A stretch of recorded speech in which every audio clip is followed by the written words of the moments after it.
Good morning, everybody. Welcome to an action-packed, rock'em sock'em, never say never, do or die episode of the morning meeting. We're very glad to have you here. We'll preview the day as we always do, and then we'd welcome your participation. First of all, if you're here on the two-way platform, please raise your hand if you'd like to get. This is why this is a landmark episode. I'm going to encourage you to go in the chat today, and I'm going to read it, and I'll tell you why soon. If you're on By the way, YouTube, I want smack on this topic. So yeah, fire exactly. away. Well, respectful smack in the chat. Respectful smack in the chat. Today's a different. I'm gonna respectful smack is going to be authorized and encouraged, and I'm going to read it, and you'll hear why in a moment. Thank you for joining. This program is based on the Network News Morning News Division, Television News Division's morning meetings where they run through the day. Differences are they don't have much peace, love, and understanding, to be honest. Maybe just the opposite. We do, and they extend the presumption of grace only to their agents and no one else. We extend it to all, and we encourage your participation. And had I been, when I worked at ABC News, had I said during the morning meeting, "Hey, you all are talking like a bunch of people who live in the Upper West Side. I'm going to get on the subway and go to Queens. And I'm going to bring someone back for the meeting tomorrow," I would have been fired on the spot. We welcome different perspectives. Thank you for joining, gentlemen. Welcome in. Very happy to see you both. Sean, your opening remarks. You have 20 seconds. I appreciate the gentleman yielding me the floor, and I welcome in the other gentleman from New York in this colloquy. I look forward to today's discussion. I accept all friendly amendments and look forward to further discussion on the motion. I have to stop you and point of parliamentary inquiry. Take back 2 of your seconds, and Dan, stop you because Chinese state media is saying that Xi and Trump held a phone call. Dan, your initial thoughts on that? Because we were skeptical yesterday that they would talk. I am surprised, and I will be very curious if they agreed to anything. All right. I will say, hold on. The key there is the source, right? So if Trump, I mean, Chinese media put it out first. Sure, we'll see truth soon. Put it out first, which means they wanted to make sure that they got their side out first. Yeah. Noah and Paul, if you could just look for more on that, I'd appreciate it. By the way, the chat thinks it's Christmas today with the smack blessing. It's going nuts. Don't do it yet. Don't do it yet. Wait for some more specific instructions. All right. I'm just rejiggering a little bit. Give me a moment here, everyone. That's interesting. Let me run through the Daybook while we wait for more on this important call. The president today has international affairs on his mind because he's welcoming the German Chancellor, Mr. Merz, to the White House. They share a fair number of biographical details. 11:30, the arrival. 11:45, they have a bilateral meeting, which the pool will be in, and we're looking to see what the president has to say there. Presumably, there'll be questions about China and Germany and Russia, and maybe Elon Musk. Who knows? Then they have lunch, and then at 4, the president pool coverage of a roundtable discussion with the FOP. Fraternal Order. By the way, we've talked about this before, but I think it's interesting to note on the schedule, right? For the longest time, the tradition was you do the greeting, you do the meeting, and then you do this bicameral presser, two and two, typically. 2 and 2. And it's funny because I was looking at the schedule, and you've seen how they've just sort of dismissed that third aspect because the bilat has become that, right? But not even a 2 and 2, a 10 on 0, because they don't call in the foreign press. But the thing that I found was interesting is I was looking through some photos the other day, and I saw the last photo of when we taped the weekly. Mark? What was it called? The weekly, like the radio address. The radio address. Right. And so we started doing it on video, and the president always would do this on Fridays. Yep. And at one point somebody looked at me and said, does anybody actually use this? Right. So we had taped it, we'd done it on video, and I started to call around, and C-SPAN was like, I think the only ones who actually carried it. And there was a recognition that it was just an antiquated piece of protocol. And we see that now in the schedule, that third piece, we just keep moving through the schedule and go, okay, and then the bilat, and then we move on. But it is just interesting because there's this recognition in Trump world about like we don't need to adhere to norms that don't make sense anymore. And I think sorry. No, that's it. And I think we may have said this before, but it's much more advantageous to the president to take questions that way Sure. because he can cut it off whenever he wants. He can call on whoever he wants. He can insult a reporter if he doesn't like the question, and he doesn't have to take a question from the German press asking his position on the Alsace bridge project. Some German question he doesn't want to answer. So he changed it to make it more accessible. And of course, if he wants to humiliate or embarrass the foreign leader, it's much easier to do it in that context where he's got more of a home court advantage than standing side by His side. whole team sitting with him too. Yeah, like a cheering section, laughing, cheering him on.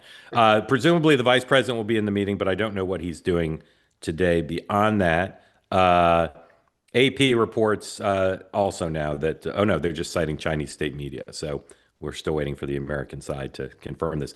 Pete Hegseth is in Brussels at that NATO meeting. Howard Lutnick is on Capitol Hill at 11, speaking about the Commerce Department budget before House Appropriations. Mr. Lutnick, Secretary Lutnick, is asking for increases in some areas for Commerce Department functions. House and Senate both in. Chuck Schumer's having a press conference at 11:15. There is a covey of hearings today on a variety of topics on both sides of Capitol. By the way, I know we glossed over Hegseth at the NATO meeting in Brussels.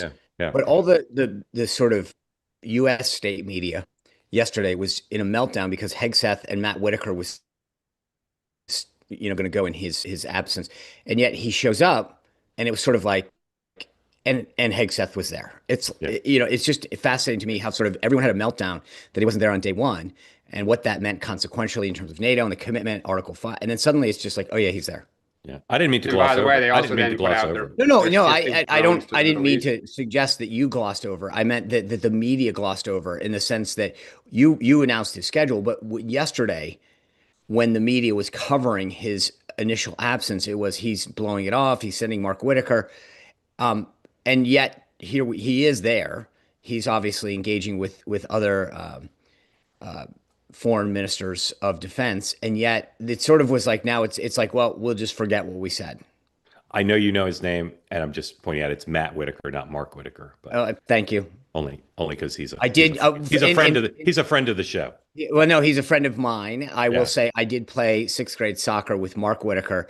So there's Mark Whitaker used to be the head of CNN and the head of Newsweek, right? That's that guy's name, Mark. True, but I'm more familiar with the one that I played sixth grade soccer with.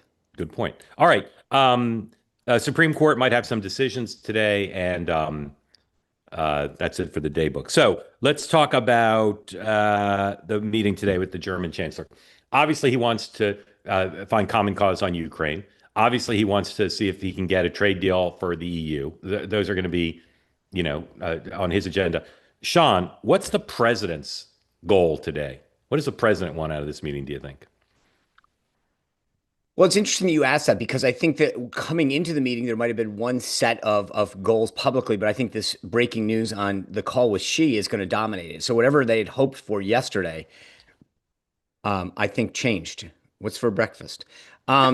So I muted so you wouldn't have to listen. You just have to see thank you. me. I appreciate I'm that. starving. I mean, look, I think the president's going to talk. You will hear something about autos unequivocally off the top about our market access that they get to the U.S. and how we fail to get market access in the German market, the EU more broadly. But I do think that you're going to see a bigger discussion of the Xi thing and overall tariffs versus, I mean, to your point, you mentioned the chancellor will want to talk about the EU trade, but I think that there's a lot of other things that are going to dominate today. So whatever they hoped for yesterday when they left the White House is not what they're facing today. Dan, what should the president's goal be today? Well, I agree with Sean that I think it's to try to prevent Germany and the EU from aligning with China. And I thought in the New York Times TikTok story this morning, laying out how the Germans have been practicing for this, the leader's been consulting other folks who have been to the Oval Office, that they slid into that story that if this is not solved, it may push the EU towards China. And I read that as a little shot across the bow to be careful how much you kind of try to potentially browbeat us. So I think for Trump, it is, to Sean's point, it'll be tariffs, trying to get a deal. I think he's going to raise the freedom of the right in Germany that it said in that story, the White House is going to raise this with JD Vance sitting there. I'm sure they'll raise it. But I think it is to try to get them to be with us and not China. I will be interested, Dan. I think you're right. I just will be interested whether in the opening remarks China is said. Yeah. Because that to me is whether or not that's the quiet part that they want to say in the bilat, or whether or not they make that clear in the as the two leaders are talking. Because I just don't see it coming up. And I also think, by the way, this I know we're getting buried on the Xi call, but the Putin call is also going to dominate. I Oh, think. sure, of course, yeah. Right, Yeah. right. So- But I just wonder how much the conversation is going to come up. It's not whether China is going to be a discussion point. It's whether or not it's we need the EU and the Germans on our side. That narrative, I don't know that that's going to break through. All right, I want to say one thing about China, and then I want to ask a Putin question in the context of this meeting with Merz and the president. As you know, my singular obsession is to cancel the EU's summer pilgrimage to Beijing. And so I hope the president asks him to say nobody should go. Cancel that thing. Cancel it today. Announce today that you're not going to Beijing. Which again, to remind those who might have forgotten or didn't know, that meeting was supposed to be in Europe. It alternates between Europe and Beijing, and the Europeans, an apparent sign of willingness to bend the knee to the butcher of Beijing, said they'll go pay homage to him. So hopefully, the Mark, president's why would getting they that give up canceled. that leverage and agree to it? To show solidarity between good and evil, to pick a side, as Sean Spicer would say. But then back off, you're pounding us. Well, Well, I think that's that's the going to be leverage that's they here, have. So here's my Putin question. What is we know what Europe wants. Europe wants the president to join Europe in spending tens of billions of dollars, hundreds of billions of dollars to help Zelensky win the war. And there's noises, we've just talked about it here, that they're willing to step up if the United States steps back. What does the president want Europe to do on NATO, on Ukraine? What's his ask of Merz today? What does he want them to do? Dan? I think fund an increasing amount of it. Just keeping will slowly decrease as you increase, and this ultimately becomes your problem, not ours. Yeah. John? Also, I that's an interesting thing. I think they're hand in hand in terms of their NATO commitment. They're supposed to commit to 5%, and now there's this discussion about what does 5% mean. Right? It's very Clinton-esque. It's does that 5% mean direct defense to spending? There's talk that they might make that 3.5, and then additional spending on political pro-subscription would count towards the overall 5. I think that he wants them to step up. He wants them to announce that they'll step up on their own NATO GDP defense ratio commitments. And secondly, that they'll do exactly what Dan said. He wants to hear them say, we will put troops on the ground in NATO, or we will continue to fund this because it's our backyard. All right, we will come back to China if and when we learn more about the call, but let's put that aside for a moment. Musk, 2 days in a row, he's gone on Twitter. It's the only thing he seems to be doing, as far as we know, not calling back the speaker, which seems embarrassing. I don't know why the speaker's acknowledging that he can't get his call returned. But well, I think let's ask Hogan Gidley. I was just going to say, yeah, he was in the background in photos yesterday. Hogan was. The reason I think is because I agree with you initially. I'm like, wow, this is emasculating to go out there and say, hey, I called the guy, he didn't take my call. I think part of it is he has to show his members, hey, I'm trying. And I think that's the important part. And it also makes Musk look, I know on face value, it was like, wow, Johnson couldn't get his call returned. But it also looks like Musk, if you really want to get something done, if this is what you care about and you're not taking my call, then that's on you. Right. So great story in the New York Times about how members who helped get elected last time by support from Musk's super PAC don't really want to engage on the question, are they Team Musk or Team Trump? Donald Trump may not get asked about it today because there's going to be so many questions about Russia and China. But here's the one thing the president has done in public, 103, after a 2-day barrage from Musk. He reposted Musk's previous from, a week ago. Last night, the president on Truth Social reposted Musk's tweet about, how wonderful President Trump is about cutting spending. So that's a pretty mild thing. There's a Wall Street Journal story that goes further than other reporting has about Musk's creating upset from the president and people in the White House. We'll see if Musk keeps it up. We'll see what happens. But here's what someone pointed out to me yesterday. On conservative media, when they post stories, like on the web, when they post stories about Musk's effort to kill the bill, The comments are very pro-Musk. So here's your permission. Go in the chat, whether you're here on the two-way platform or on YouTube, and just write Musk or Trump. Are you for Musk? And only if you're a Trump supporter or Trump voter. Do you support Musk's notion kill the bill or Trump's notion pass the bill? Just go in one word, Trump or Musk, on both platforms, and we'll take a look. It's pretty mixed, more mixed than I would have thought so far here. I'm not watching YouTube though, so keep that up. And while we do that, I'm going to ask for you to come in and explain your position in a moment. But Sean, I thought, as we all said that yesterday, that Musk has no chance to kill the bill. I'm not so sure anymore. I'm not saying he'd be uniquely the reason it died, but have you altered your view at all? Do you think Musk's opposition could be part of the undoing of the reconciliation bill? No. No. Dan? Still no. All right. No, it's not a undoing of it. Okay. There's reporting this morning in Punch Bowl that says the typical way Capitol Hill gets covered by the Capitol Hill press Can I corps. just, hold on, time out. Yeah. As I read the chat, I just want to make clear everyone understands the question, because it's not the question you pose to us, right? Are you team Trump or team Musk? Is that your question? The question for the chat is, do you want the bill passed like Trump does, or do you want the bill killed like Musk does? That's it. Do you want it passed or not? Musk, or don't put passed, put in Musk if you want it killed, Trump if you want it passed. All right. How are we doing on YouTube? What's the YouTube voting 60-40 Trump to Musk right now. On YouTube? That's what I was, I'm looking. That's why I asked for clarification. Yeah, right. Interesting. And I like the person who put Biden. All right. If you voted for Trump in 2024 and you'd like to be part of an instant focus group right now and explain whether you're from Team Musk or Team Trump on reconciliation, please raise your physical hand. Raise your physical hand. Don't raise your electronic hand. Wow, raise your physical hand. All right, here we go. Yep. Hi, Carly. All right. Got to have your camera on, by the way, when you do this. So please turn your camera on. And one more.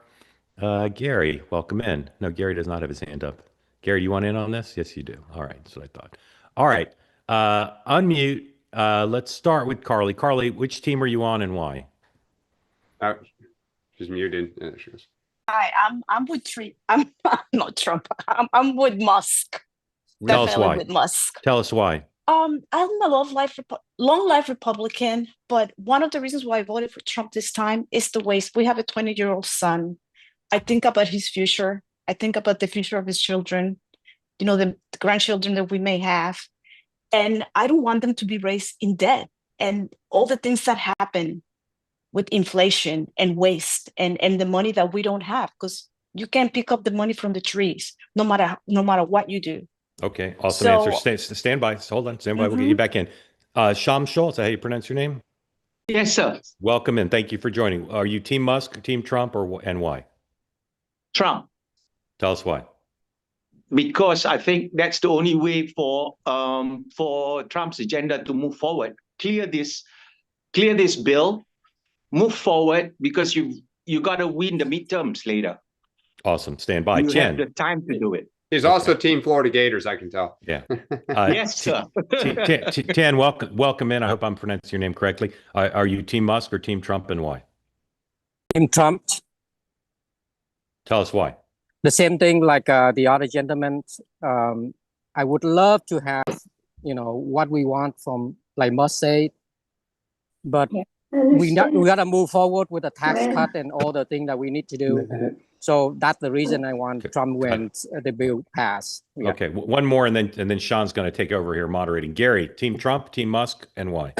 I'm for Team Trump only if the president exerts more leadership. And I think we got to focus on what the priorities are. The first priority is to make the 17 tax cuts permanent. The second is to face the reality that while we all favor spending cuts, there's not the support to cut entitlements, not even among Republicans. And the way the president can exert leadership is to modify some of the additional tax cuts. Let's get done what we have to get done. And I would be with Team Trump if he'd exert that leadership. Just saying demagogic things on Musk's side don't really move the ball, in my opinion. Awesome. Sean. Well, I was Team Gary until the end, just to be clear. Look, I think the bottom line is the 2017 tax cuts have to be made permanent, and for a million and a myriad of reasons, just in terms of what it'll do to the economy, what it means for businesses and individuals. So that to me is like the starting point. I agree with Gary and Carly. Like, I think that the smart thing to do for the president, they sent that rescission package up. That was a very smart political move. It was 9.5 billion. But what they need to do is now further talk about how the work of Doge will continue. We will continue to root out this waste, fraud, abuse, inefficiencies, duplicative functions of government, outdated, whatever.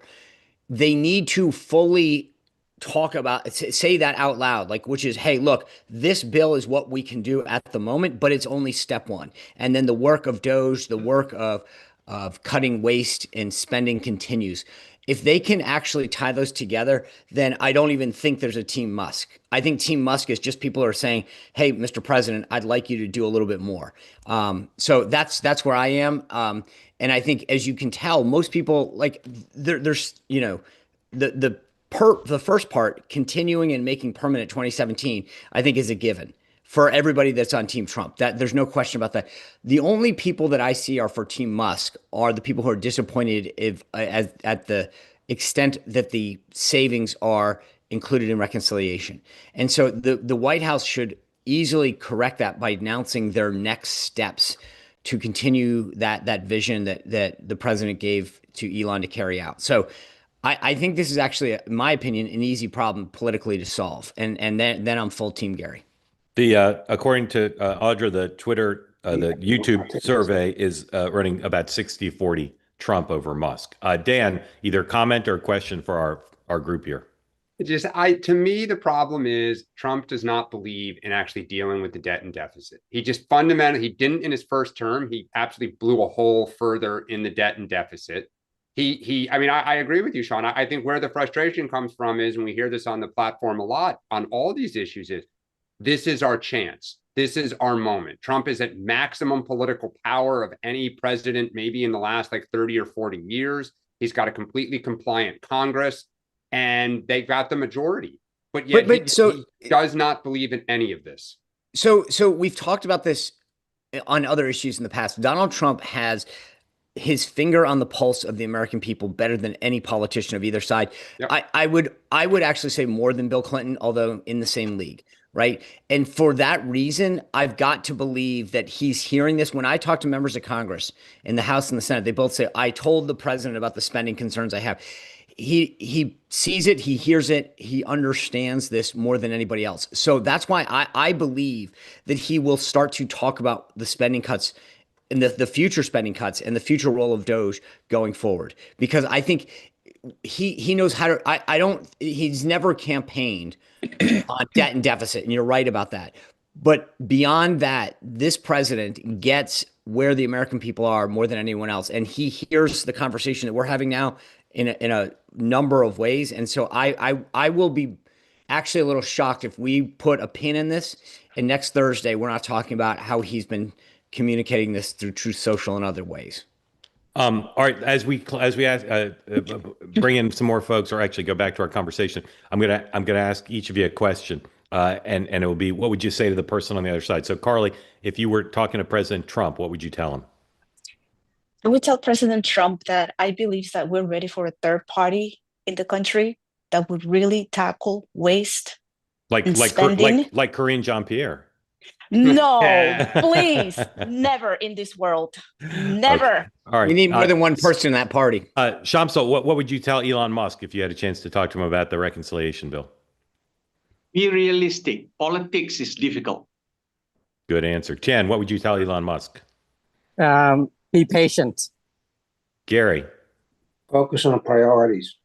All right. Really grateful to the four of you for creating that instant focus group. All right. I brought up the former White House press secretary, and I want to be forward-looking here. Lots of commentary yesterday about her decition to write a book. I think I accidentally took Sean out, so if you could bring him back, please. Yes, that's perfect for this topic. Here is what Axios had, number 105. Axios quoting some former Biden officials, her former colleagues. One former White House official who worked closely with her told Axios that she was one of the most ineffectual and unprepared people I've ever worked with. She had meltdowns after any interview that asked about a topic not sent over by the producers. Another person, the amount of time that was spent coddling her and appeasing her was astronomical compared to our attention on actual matters of substance. Now, Dan, I start with you. Oh, Why were these things not talked about when by either the press or the Democrats when she was actually in the job? Well, they were to some extent talked about as through anonymous feelings. They were never quotes, but there were stories in things like Axios and Politico Playbook about frustration with her. And where you really saw it was when she and John Kirby started doing kind of co-briefings, that she was very upset about this and very territorial. And then the leak started about why he was there. All right, I got to stop you because we got to be forward looking. What happens next with this book? Oh, I hold on a second, Mark. I have breaking news coming in from one of our affiliates. Yep, hold on. I just want to get it straight. Jake Tapper has announced his second book, Another Original Sin, Corinne Jean-Pierre's Decline, Her Cover-Up, and Disastrous Choice, to write a book about the Biden decline. Yeah, and so Tapper's now got a second book out. This is I'm just getting this as we speak. But the idea that I love all these people who are now coming out in the same fashion that they did now for Tapper and saying, oh, yeah, she was highly ineffectual. She was unprepared. We all saw it with our own eyes. Same way that we saw Biden's decline. Right. And now that suddenly she's decided to try to grift off of this, where all these people are saying, yeah, we saw it. I mean, come on. This is a ridiculous notion. I'm blown away that Hachette offered her a deal. And I say this in all seriousness, like, I can't believe, I will be shocked if she sells more than 5,000 copies. Full stop. I think to look forward, Mark, I think what's going to happen is she's going to try to get even. All the people who know they're about to get trashed are going to try to trash her first and more powerful. Well, they've already started. And they've already started. But I think it's going to get a lot worse, especially because 100% it sounds like there are emails that people saved and text messages that people saved from her to them complaining about different things. So I think we're going to see the dirty laundry aired. I think it sounds like she is going to attempt to argue that Joe Biden should have remained in office or in the race and in office. Yes. All of this is to say it is going to be a circular firing squad of a complete shit show that further says Joe Biden was too old. He was basically, lost his mental capacity. The staff was a circular firing squad. Like, all this does is make us look horrific. So Dan, is there anyone? He ran circles around her. Yeah. So I just want to be clear that I do worry about her health. If he runs circles around her, then she really needs a little Maha in her life. Dan, is there anyone in the party who could mitigate the damage and the distraction this is going to cause? No, I mean, I talked about this last week with someone, that there's no one that can get Joe Biden to stop coming out and arguing that he's fine and he would have won. There's nobody that can get these staffers to not do it because they're all humiliated. They're angry that the drain is, everything is swirling down the drain, and they're all trying to kind of claw their way back up. So no, I mean, look, Mark, it would be Nancy Pelosi. Obviously, she's not going to tell the Biden people what to do. It'd be Chuck Schumer, Barack Obama, and the Clintons don't want to touch this. Right. So but I will say this, she's brilliantly boxed in, right? To your point a minute ago, just think about the dynamic here.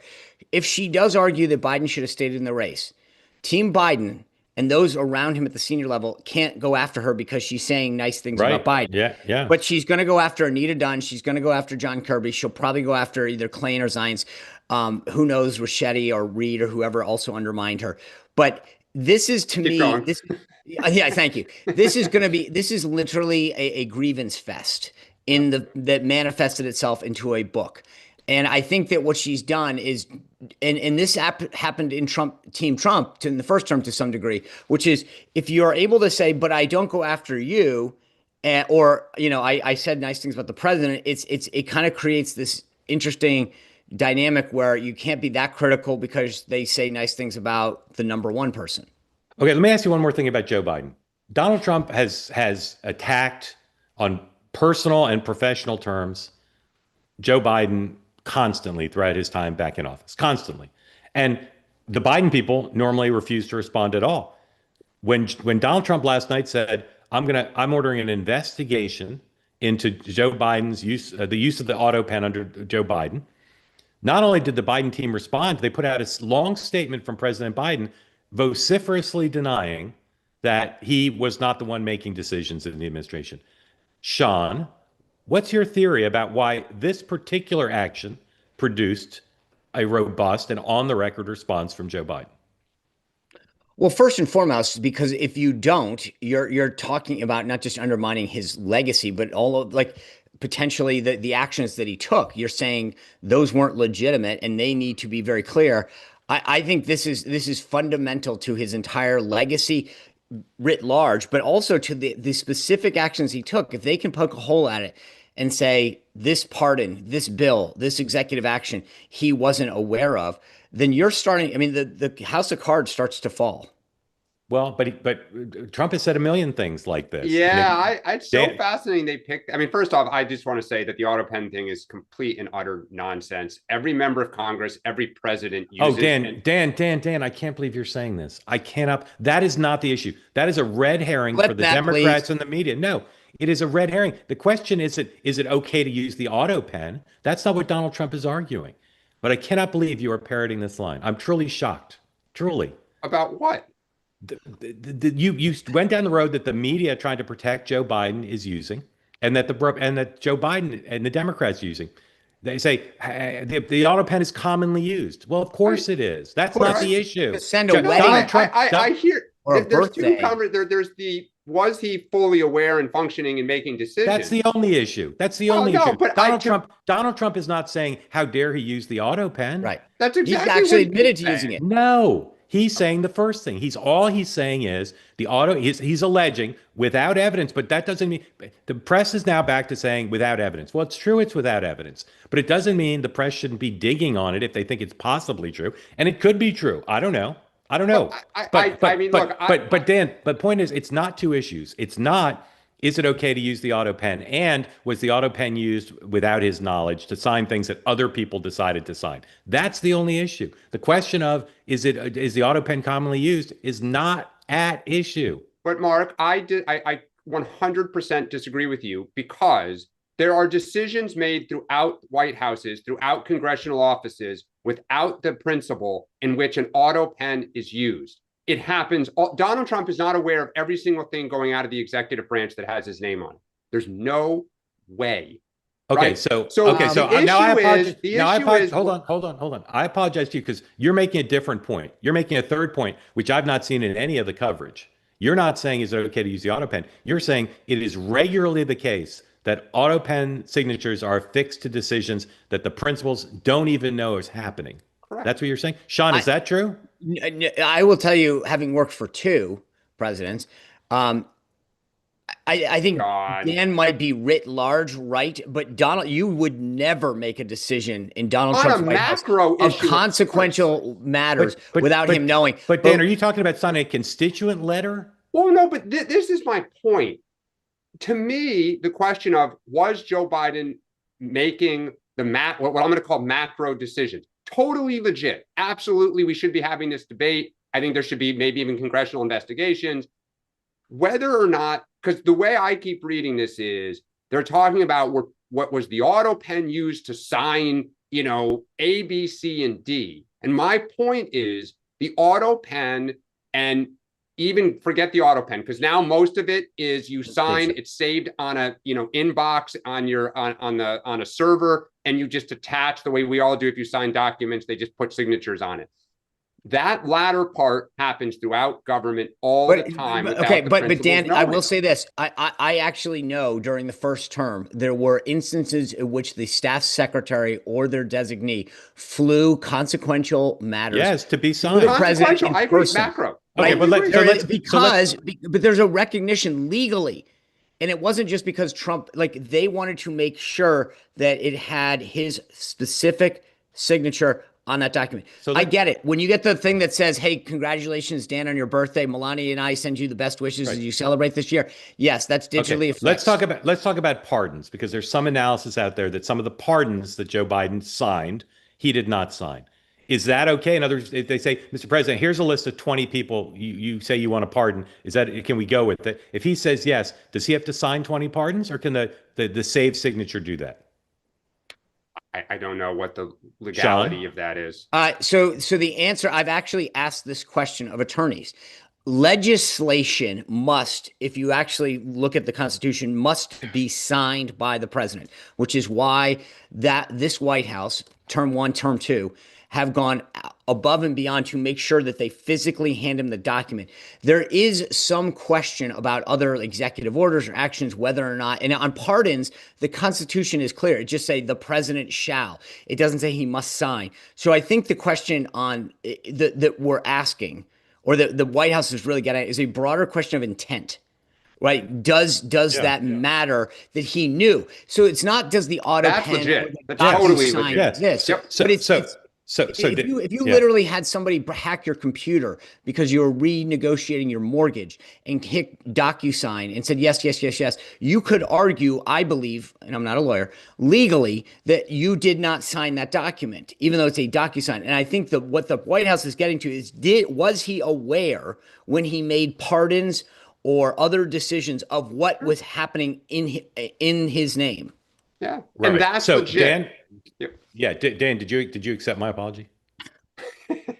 Did you? Okay, I misunderstood what you were saying. You raised an excellent third point. Here's what I'll say about the coverage. Lots has to be scrutinized about Donald Trump. He frequently makes false accusations, and that has to be factored in when you're thinking about how to cover this accusation. But he's the president of the United States, and he's making an accusation about someone who we now know lied about some very big things. He lied about Biden Inc. He lied about the Hunter's laptop. He lied about the Georgia voting law. Like he's not someone who always tells the truth in public. And in this case, we also know quite clearly, we've known it all along. Jake Tapper learned it a few months ago, but we've all known it all along. He had moments where he was not ready to do the job of president. He had many moments when he was quite lucid, but he had moments where he wasn't ready to do the job. And is it possible that in some of those moments, things were signed without his full participation? It's possible. So the coverage today is all skeptical. It's all Trump's nuts, Trump's about space lasers and Biden being replaced by a robot, and there's no evidence for this. Well, there isn't any that I know of. But the president of the United States, who won the popular vote, signed an executive order saying this needs to be looked into. And I think the press should at least be open to the notion that it might be true. Well, and I think it's it's important to add, Mark, that I think one of the things that I've always worried about is in the United States Senate, when Robert Byrd and Strom Thurmond and others got very old, Dianne Feinstein, their staff essentially ran their office, right? The legislative directors and the chief of staff made decisions.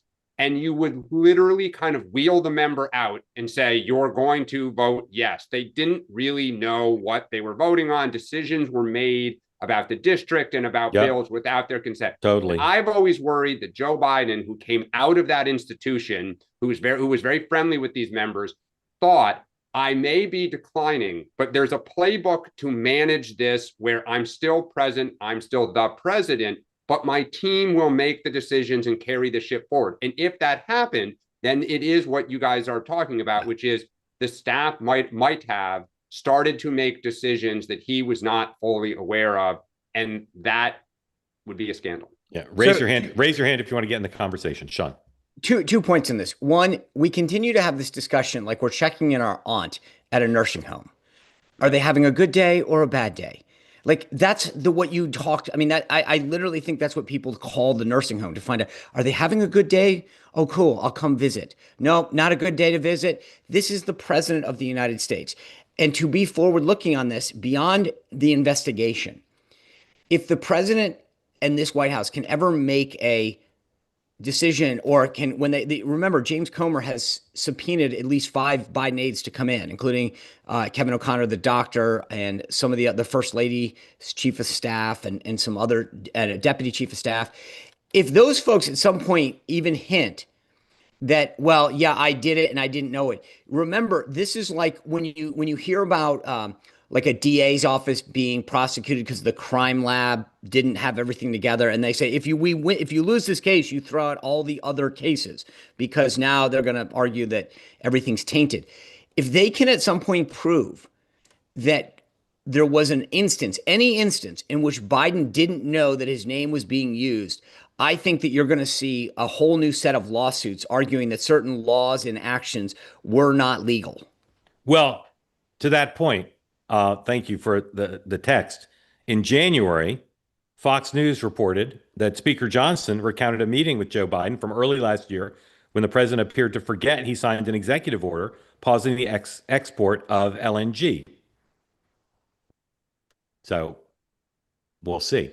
And I'll say again, for those who might misunderstand, the press needs to have credibility to scrutinize Donald Trump's personal business dealings, Donald Trump's falsehoods, Donald Trump's executive orders. Like, this isn't about not scrutinizing Donald Trump, but it's about having a good sense of balance of using the power of the media to scrutinize everything. And if the current president of the United States says this happened, the press should at least be open to looking at it and not just defending Joe Biden, because we've done that already.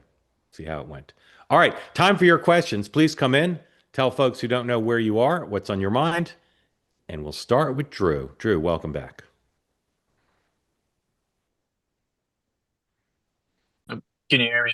Yes, sir. Perfect. So I guess just one, or I guess two questions. I feel like it's still not really discussed enough, but with Trump's speech in Saudi Arabia a few weeks ago, it really just signaled a message of the U.S. is going to kind of get out of your own personal dealings. We're going to allow you all to flourish. But then at the same time, a couple weeks later, he then goes on to attack the president of South Africa. And I guess more so want Sean's opinion on all this is, what is the message that's coming out of the administration? Is it going to be a U.S. to where we won't really intervene anymore? You all can flourish as long as you make deals with us on an economic perspective. Or is it going to be that we are going to intervene a little bit? You do have to follow by our rules slightly. I guess it's more so I want to hear from like a conservative perspective. So Drew, you're asking a actually really good question. And I think the Saudi Arabia speech was fantastic, laying out that agenda.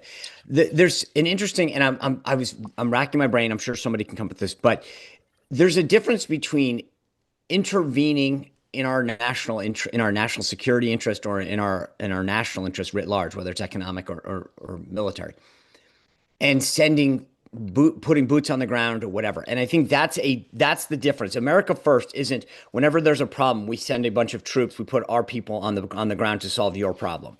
So how the president, I think, deals with things is, hey, we get it. We think this is a problem. It's an issue for it's in our national interest, but it doesn't mean that the immediate knee-jerk response is we're sending 1,000 members of our military.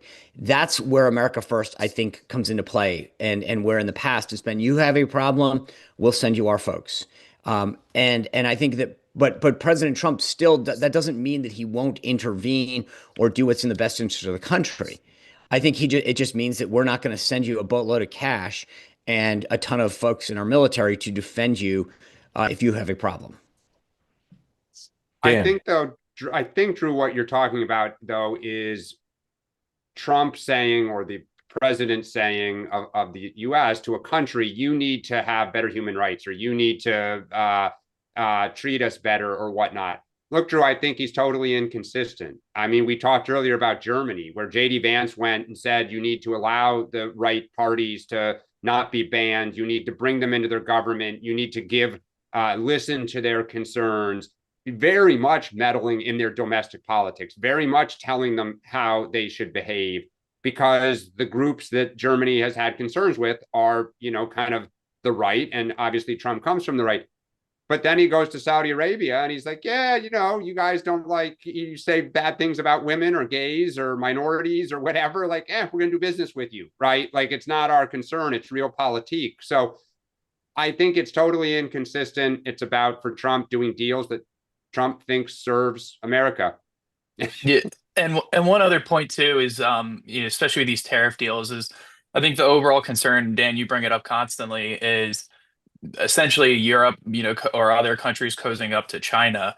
And when I think about the long-term perspective, is China ultimately is going to want to have their hand if, they're working with Europe or other countries, they're going to want to meddle in, whether it's they get their technology into the country and whatnot. So it's one of those things where if I'm looking at it from Europe's perspective, do you want to work with someone like the US who is going to allow you to flourish and as long as you are working with them economically, or are you going to want to work with a China who will give you cheap goods, but at the same time, they are going to meddle in some way, whether it's, stealing intellectual property or having influence on your society. But Drew, right now, if you ask some European leaders, they'd say we meddle way more in their domestic affairs than the Chinese, because the Chinese don't want Europe meddling in their domestic affairs. They don't want somebody saying, don't crack down on, I forget what the group is in Western China, the Xing begins with an X. Don't tell us what to do with Taiwan, right? So they want people who will do business with them, who will leave them alone.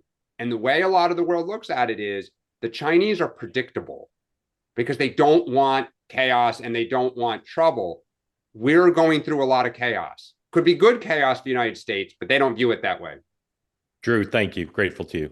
Mike, welcome in. Tell folks who don't know where you are, baby's name, and what's on your mind. This baby is Mia. I'm in Highlands Ranch, Colorado. Does Dean Phillips have a future in the Democratic Party with all the stuff that's come out in the last week or two? Does he do media? I haven't seen anything. We've been trying to get him. We've been trying to get him on two-way. Okay. If that's any indication. That's a great question. Dan, what is the Dean Phillips future? It is a great question. And I would hope that the party would welcome him, just like they would maybe try to get RFK or, others to come back. It's going to be an interesting thing. I think the party has still not figured out how it wants to talk about this issue going forward. Do they think, with all the news that's come out with the books and stuff, that maybe he was still too early and against the grain, or have you heard anything?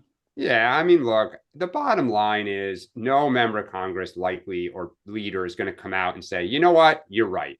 I lied, you got me. All right, so they're just going to keep saying, I didn't know, they're going to keep deflecting. But the question of how do you bring him back into the fold?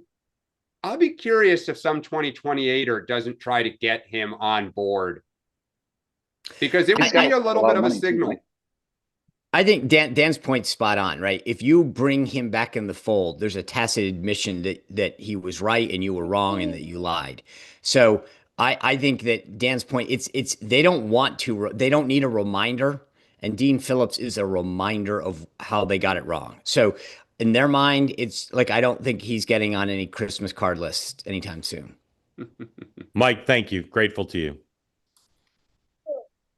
Have a good day. I think we can all agree that's a cute baby. All right. Sorry. John, welcome in. Tell folks who don't know where you are what's on your mind, please, after you unmute. Good morning from South Carolina. Hello. So two quick questions. I view what Ukraine did to Russia, not Pearl Harbor, but more like Washington attacking Trenton. But then what comes after that, I jump to World War II, where I think about the Battle of Britain over the airways. And I'm losing sleep over this because I think Russia is going to be brutal with their next attack over Ukraine. Yep. I am concerned about tactical nuclear war or bombs being used, but carpet bombing. And so my question is, Sean, particularly with your military background, but also Mark and Dan, am I overreacting? And then also, our allies and our friends spend about $2 trillion a year on defense. The usual suspects are Russia, China, North Korea, Iran, spend about $500 billion. We're spending 4 times the amount. So my question is, I understand they're nuclear powers, but my question is, why don't we have more leverage over them? Because we're outspending them. We have so much power on our side. You would just think it would cause these tyrants, even though they're tyrants, to pause. So those are my 2 thoughts or questions. Brilliant. Sean. First of all, kudos. I mean, we actually had now I mean, this is a great question. So the whole, just amazing, the community, what you guys have done. I'm glad you actually brought this up because we didn't spend that much time at the forefront.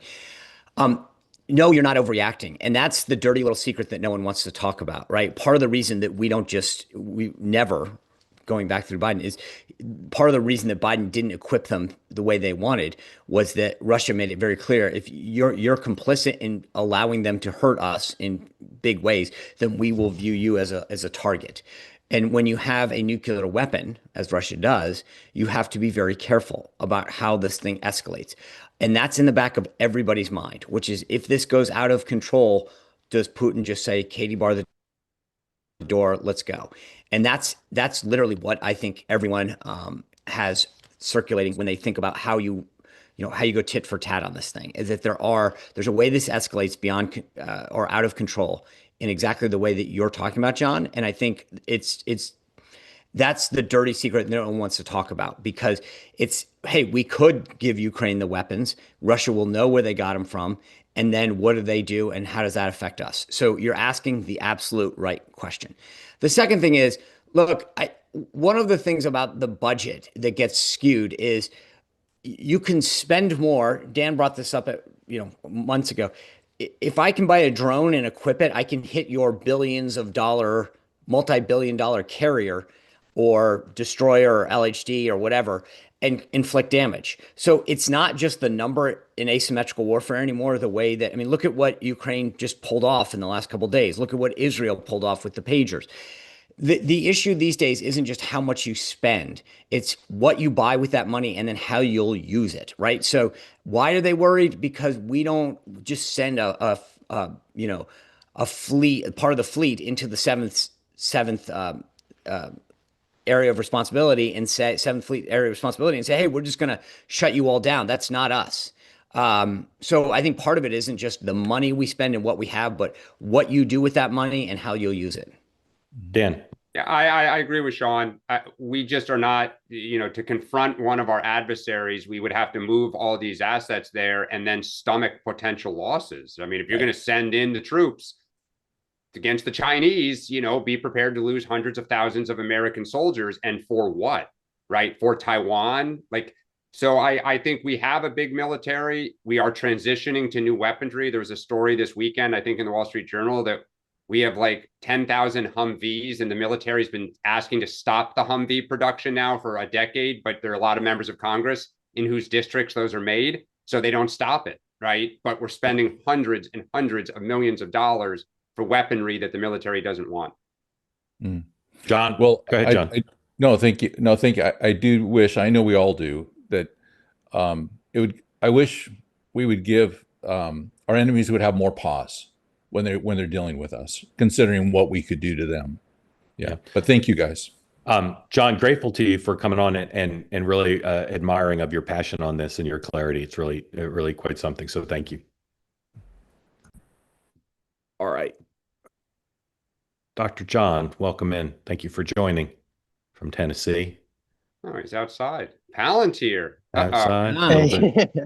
Yeah, I'm under a magnolia. Shout out Miss Diane from yesterday. Nice Tennessee day here today. Mark, I do have a minute-long Maha rant that I'll do another day about that Maha report. Okay. Because I will go off, so I don't have time right now. Wait, just quickly, thumb up or thumb down? Yeah, Dan, you put your finger on it. I was like, I mean, if this is the existential crisis that I believe it is, the health of our children, take it more seriously than my kindergartner's report on the tufted titmouse that she just did. And you cannot make up sources when you're trying to have golden science. Okay, and don't call it a formatting error when it was made up. You cannot have it. And it is like putting the movement back so far that it is so frustrating to me. And the way that they've come out and tried to excuse it as a formatting error is just not true. And it's very frustrating. So, John, without going into your rant, no, but without going further, we haven't really spent a ton of time on this, but do you generally agree with its findings and you have an issue with the presentation, or is it both? It's the response when you get caught not with a formatting error, but made up, probably AI utilized generation with made up sources. I don't care if it's 7 out of 500.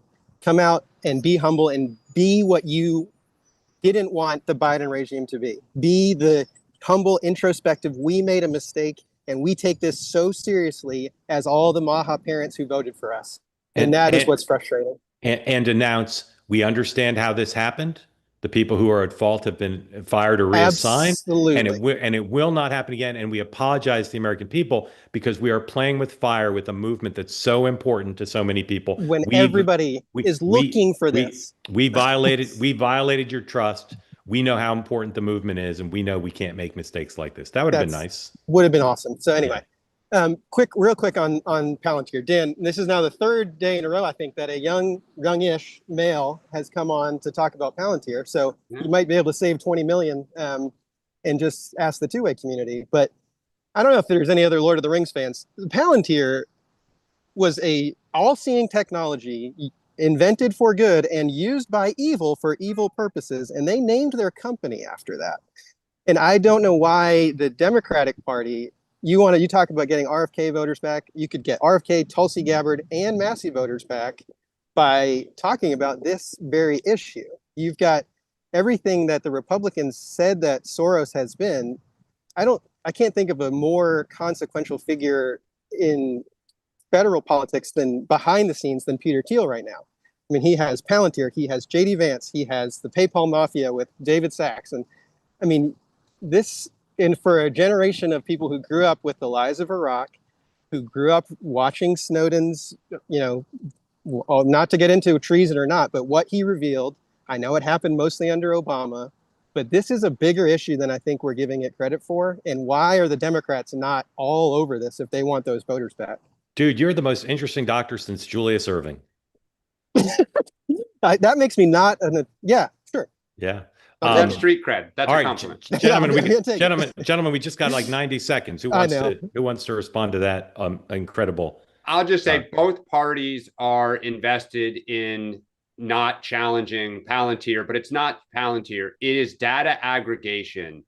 The way it is happening in for-profit industry, the way that it is beginning to happen in the federal government for our intelligence services, for all sorts of consumer activities, people just don't know about it. Yes. And I think at some point there needs to be a public policy conversation about what people know, how they scrape your data, and how they combine it to profile you and what they do with it.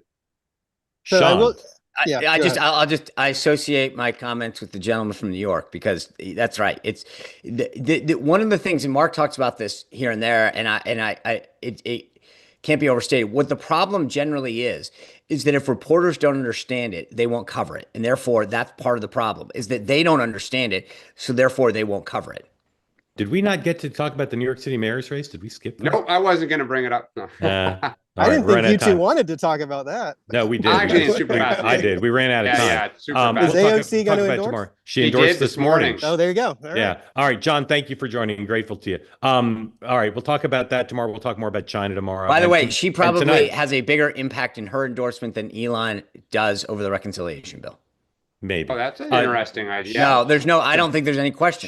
Sean, what do you have tonight? An amazing panel. Tim Graham from the Media Research Center, former Congressman Nan Hayworth, and Elsa Kurt, who is a phenomenal first book.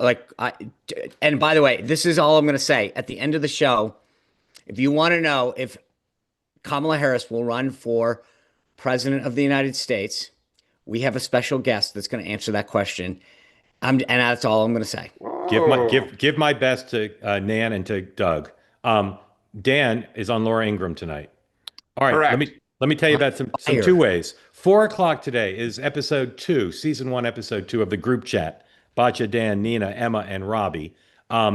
First episode, lots of you watched it. Lots of you liked it. We talk about two ways, conversations like no other. 5 people across the political spectrum with peace, love, and understanding, and your ability to be part of the panel conversation. So they'll be talking about the news of the day with different perspectives. And again, those different perspectives include yours. You can watch on the Two-Way platform or on YouTube or X. Go to twoway.tv if you want to be part of signing up to be on the conversation 4 Eastern today. 6:00, I'll be back. Axios' Mark Caputo, one of our favorites. Mark and I were texting this morning of our conversation tonight. is a third as interesting as our text. You won't want to miss that at 6 o'clock. And then right after 2 tonight, Michael Moynihan, Moynihan Report, Nick Gillespie, the editor-at-large of Reason, will join Michael. So 3 more 2 ways today for you to enjoy. 3 of us will be back tomorrow at 9 a.m. Eastern Time. And dropping later today, in addition, will be my conversation on Next Up with Congressman Ro Khanna of California. I can virtually guarantee you'll learn stuff about Ro Khanna you don't know. If that's of interest to you, please join. And Meghan McCain and I will talk about, amongst other things, whether Taylor Swift is pregnant, which we're going to get to the bottom of. So with that, gentlemen, thank you. And we'll be back 9 a.m. tomorrow for this program. Have a great day, everybody. See you guys. Take care, guys.